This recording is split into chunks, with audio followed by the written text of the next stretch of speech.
Estamos viviendo un tiempo oportuno para el cine de catástrofes, que tuvo bastante éxito en los años 70 y 80 del siglo pasado.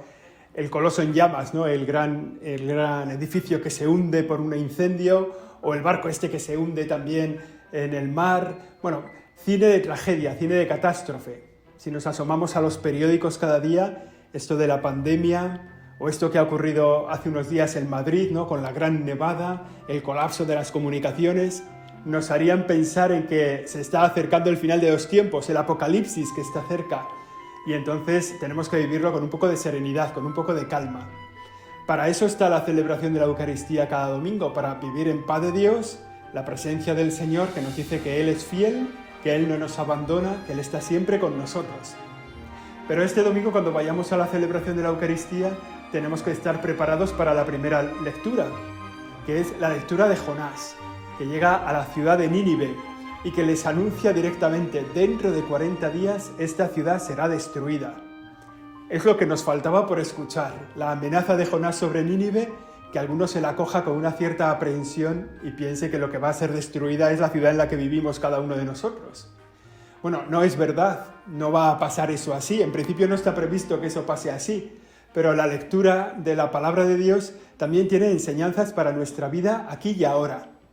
Fijaos, la amenaza de Jonás: dentro de 40 días esta ciudad será destruida, viene seguida del cambio de vida de los ninivitas. Ellos dicen, bueno, esto va a ser destruido, se convierten, creen en Dios, cambian de vida y al final Dios se compadece de ellos y les perdona. Y la ciudad de Nínive todavía ahí está.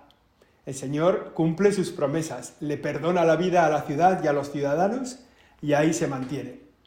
Bueno, esa enseñanza es buena para nosotros, no por la amenaza de que nuestra ciudad vaya a ser destruida, pues no lo sabemos, no parece, no sé, ¿no? Da igual un poco todo este tiempo un poco apocalíptico que vivimos, no tiene que llevarnos a pensar, se acerca la destrucción, no necesariamente, pero sí que lo que se tiene que acercar es nuestra propia conversión, creer más fuertemente en el Señor, convertirnos, cambiar de vida, acercarnos al Señor. Él se compadece siempre de nosotros, Él está siempre de nuestro lado. Y esta es como la enseñanza de la primera lectura al hilo de Jonás, pero es también la enseñanza del Evangelio. Si os acordáis, la semana pasada en el Evangelio escuchábamos ese diálogo de gallegos que tenían el Señor Jesús con los dos primeros discípulos con los que se encuentra, con Andrés y con Juan, el evangelista, que luego serían apóstoles, que luego serían muy amigos suyos, y en ese primer encuentro no se contestan a las preguntas. La verdad que uno le dice una cosa, ven y verás, el otro le dice quién eres, el otro le dice, bueno, es un diálogo un poco de gallegos, porque no hay respuestas prácticamente. Sin embargo, esta semana la misma escena la cuenta el evangelista San Marcos y le da otro tono también a lo mejor más conciso, pero también muy valioso. O sea, yo creo que nos enseña bastante cómo podemos vivir nosotros. Y narra el encuentro del Señor con dos parejas de hermanos, ¿no?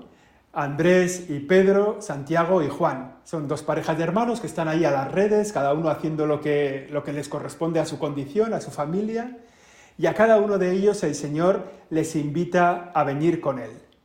Y entonces está bien porque lo que en el Evangelio de la semana pasada eran como preguntas, en este Evangelio son mandamientos, son mandatos. El Señor les dice como 3 mandatos que son valiosos para nuestra vida cristiana y que están bastante relacionados con esa lectura de Jonás a la que nos referíamos antes.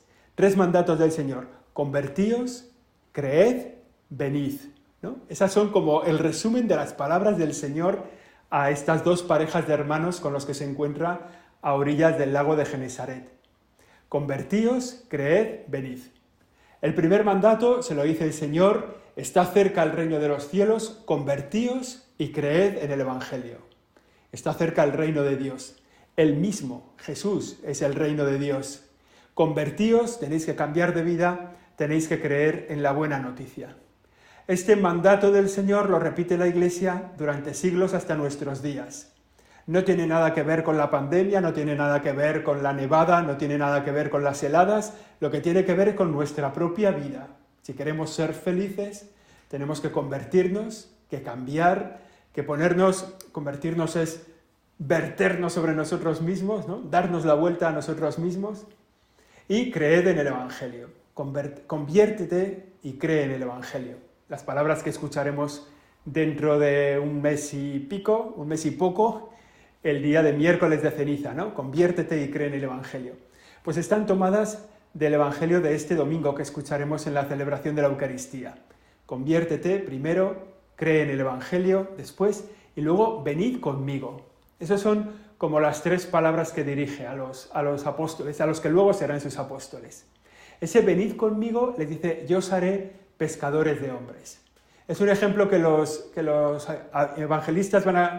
apóstoles van a coger muy bien, porque ellos son pescadores, saben de qué va eso, y ahora les dice, vais a llenar las redes de personas que se incorporan al reino de Dios, que se incorporan al pueblo de Dios, que es la Iglesia. Y este mandato del Señor es también un mandato para todos nosotros. Todos nosotros tenemos que convertirnos, que creer, todos nosotros estamos llamados a ser pescadores de hombres, a anunciar el Evangelio a los demás y a invitar a mucha gente a sumarse al reino de los cielos, a sumarse al pueblo de Dios. Por lo tanto, es misión para aquellos y misión también para nosotros. Y hay una última idea que me parece que creo que es muy bonita y que nos puede ayudar, como siempre, la palabra de Dios siempre nos ayuda, que es la respuesta de estas 2 parejas de hermanos. Tiene un encuentro primero con 2 de ellos, luego con los otros 2, y la respuesta es la misma. Y al instante, dejándolo todo, le siguieron. Es como el colmo de la vocación que se recibe de seguir al Señor y la respuesta que se le da al Señor. Es una respuesta al instante, es una respuesta que lo deja todo, es una respuesta que le siguen a Él. Nosotros que en nuestra vida como cristianos estamos buscando nuestra vocación, qué es lo que Dios nos pide para nuestra vida, cuando lo encontramos, la respuesta apropiada que ya viene en el Evangelio, que los primeros la hicieron así, fue al instante. Dejándolo todo, le siguieron. Bueno, pues esto es lo que el Señor nos pide, que nos convirtamos, que creamos en el Evangelio, que escuchemos la llamada para ir junto a Él y que a esa llamada nosotros respondamos al instante. Respondamos dejándolo todo, de todo aquello que nos aparta de Él y que le sigamos con un corazón completo, con un corazón entero. Vamos a intentar descubrir la llamada del Señor para nuestra vida a lo largo de esta semana. Convertirnos, creer, seguirle.